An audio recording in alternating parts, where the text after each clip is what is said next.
Loh, pemirsa, tidak henti-hentinya kita akan terus menelisik, menelusuri, mempublikasikan, mengedukasi, serta mendokumentasikan berbagai tinggalan bersejarah.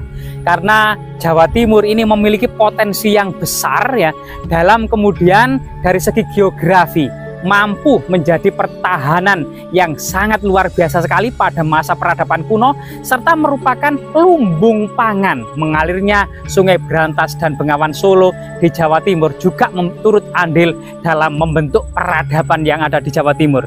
Benar yang dikatakan oleh Empu Sindok gitu ya dalam prasastinya, bahwasanya Jawa Timur memiliki potensi yang besar dalam hal kemakmuran.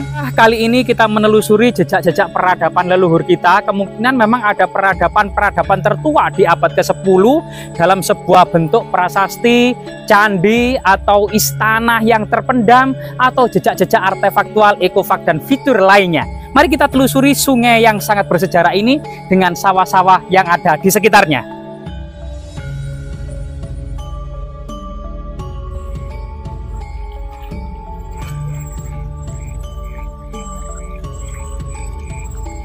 Seperti batu ini ya, batu besar ini ternyata bagian atasnya ini compang-camping, yang artinya batu ini sering diterpa oleh banjir bandang, sering diterpa oleh gempuran banjir yang ada di atas, namun tetap berdiri kokoh, hanya cuil-cuil saja. Nah, ini menandakan bahwasanya batu ini lambang kekokohan, lambang kemudian kejayaan dan kesuksesan dari seseorang yang tenang dari segala gempuran masalah-masalah yang menderahnya.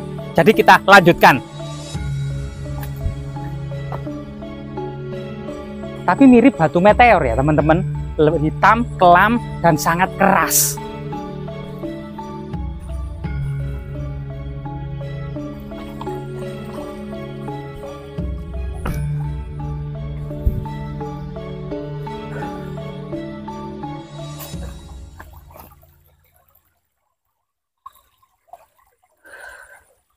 Jadi sungai yang sangat jernih ini ternyata terus mengalir pada musim-musim kemarau, juga terus mengalir pada musim penghujan, apalagi debit air pasti sangat tinggi. Dan kita lihat di sini ada semacam batu cadas, malah mirip dengan ular naga raksasa.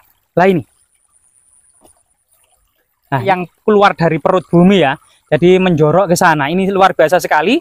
Dan ini ada semacam jalan setapak, diduga ada juga jalan kuno ya, yang kemudian akhir-akhir ini dahulunya adalah punden yang bernama Punden Watu Gilang. Ada banyak sekali semak belukar dan pohon-pohon yang menutup bagian bukit kecil ini.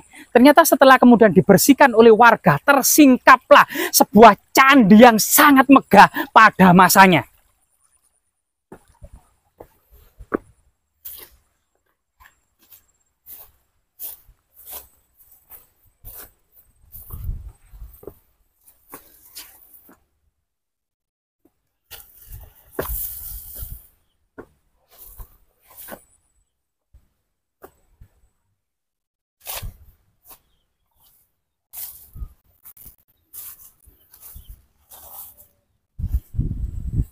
Jadi sebuah bukit kecil yang saat ini berstatus tanah ganjaran, jadi kepala desa, dan juga biasanya disewa oleh warga masyarakat untuk ditanami macam-macam ya, mulai dari padi, ketela maupun jagung ya.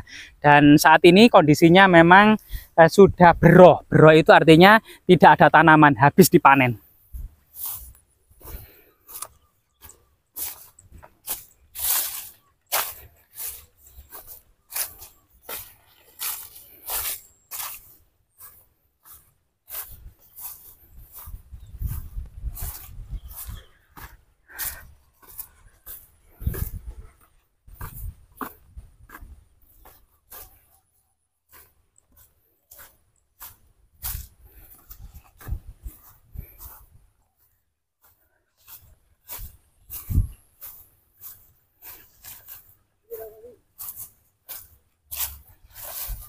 Assalamualaikum.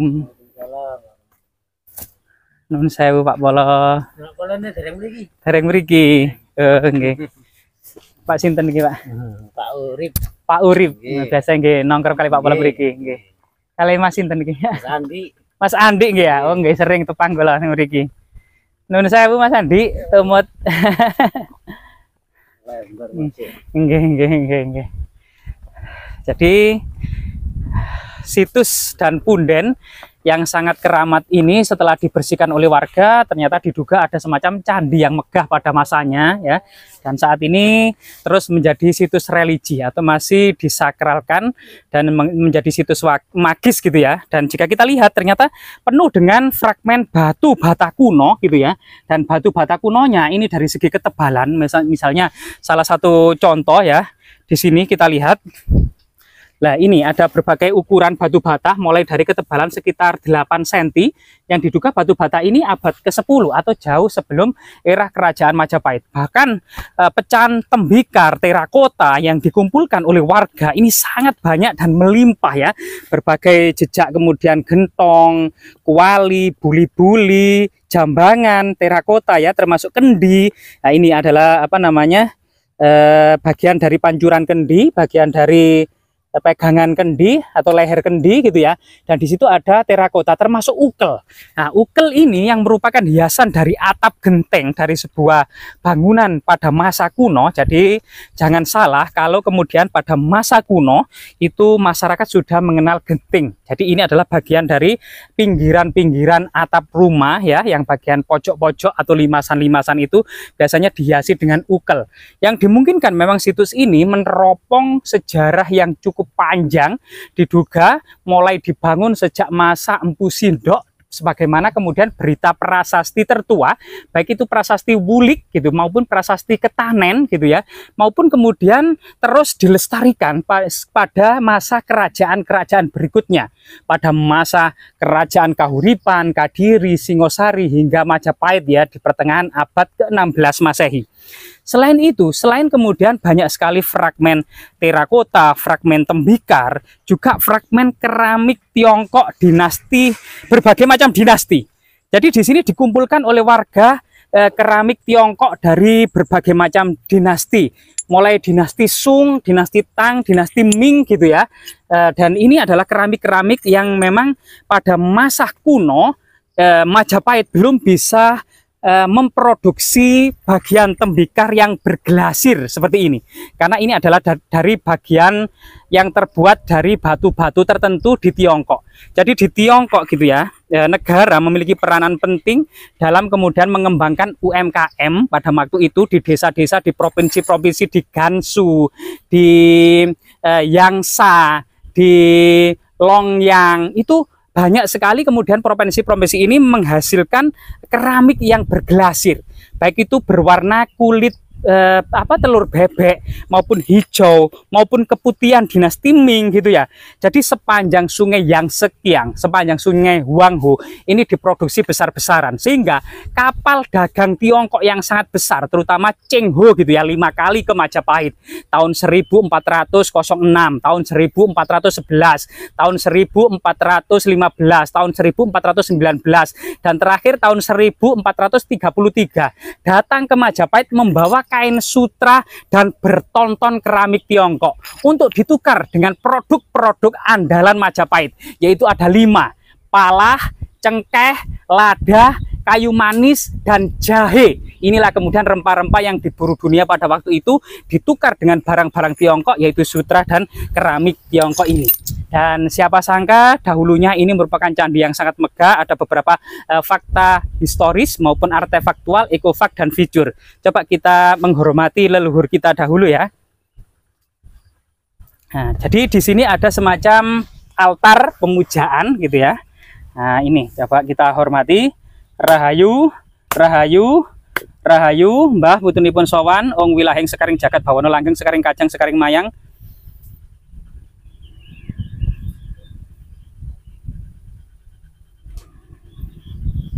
Nah, jadi kita sudah diizinkan untuk mengeksplorasi lokasi ini. Jika kemudian kamera bisa lebih mendekatkan, di sini ada fragmen yoni ya, yang sudah pecah menjadi 4 bagian atau 5 bagian.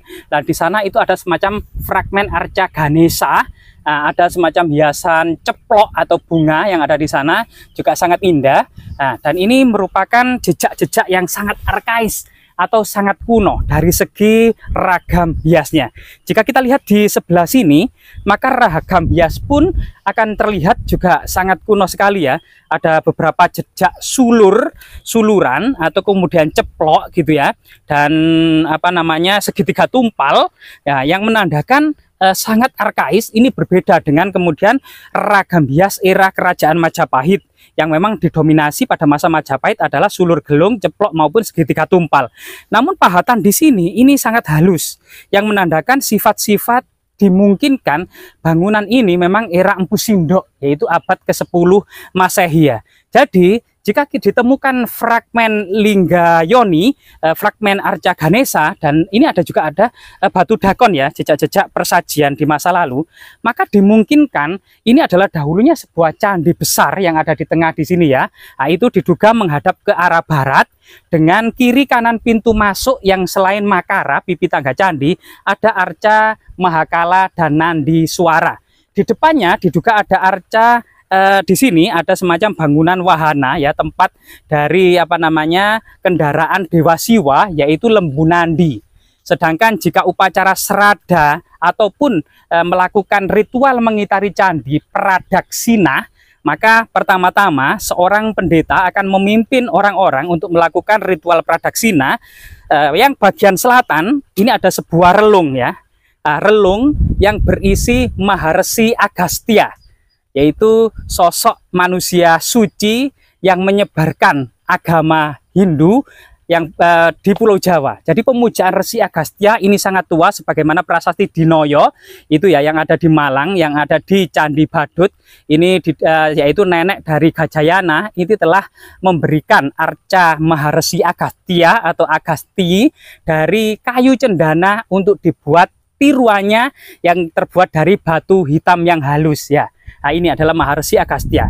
Kemudian seorang pendeta Hindu terus melakukan ritual mengitari candi atau pradaksina gitu ya, sampai di relung timur. Nah, relung timur di sini ini biasanya ada Arca Ganesha. Arca Ganesha sendiri merupakan putra dari Dewa Siwa dan Dewi Parwati, termasuk juga lambang dan dewa ilmu pengetahuan. Nah, ini setelah itu kemudian seorang pendeta akan terus berjalan dalam ritual pradaksina sampai di relung sebelah utara. Nah, di relung sebelah utara inilah dahulunya ada semacam Dewi Parwati. Jadi ada Dewi Parwati ya, atau Durga, seorang wanita yang berdiri di atas lembu. Nah, ini kemudian seorang pendeta tersebut kemudian memasuki pintu masuk bangunan candi, masuk ke dalam. Biasanya di dalam ada Linggayoni. Dari Linggayoni inilah kemudian dikucurkan biasanya susu atau madu, kemudian mengalir sampai ke cerat yoni. Nah, ini salah satu kemudian ritual pradaksina pada masa peradaban kuno. Karena banyak sekali artefak-artefak yang mengindikasikan jejak-jejak bangunan suci bercorak agama Hindu Siwa, maka ini akan bisa dibedakan dengan corak-corak bangunan suci yang bermotif atau berciri agama Buddha. Jadi diduga memang dahulunya candi ini merupakan candi yang sangat megah pada masanya, yang dimungkinkan merupakan candi Hindu dengan berbagai macam panteon-panteon arca-arca agama Hindu, serta kemudian diduga dibangun pada abad ke-10 Masehi era Empu Sindok, terus kemudian dilestarikan sebagai sebuah bangunan religi pada masa Kahuripan, Kadiri, Singosari hingga masa Majapahit akhir. Bahkan kemungkinan masyarakat masih terus menemukan berbagai macam artefak termasuk koin kepeng Tiongkok sangat melimpah, dan struktur tembok keliling ya, diduga ada struktur tembok keliling yang masih terpendam di dalam tanah, serta gapura masuk, serta jejak-jejak monumental lainnya. Semoga bermanfaat.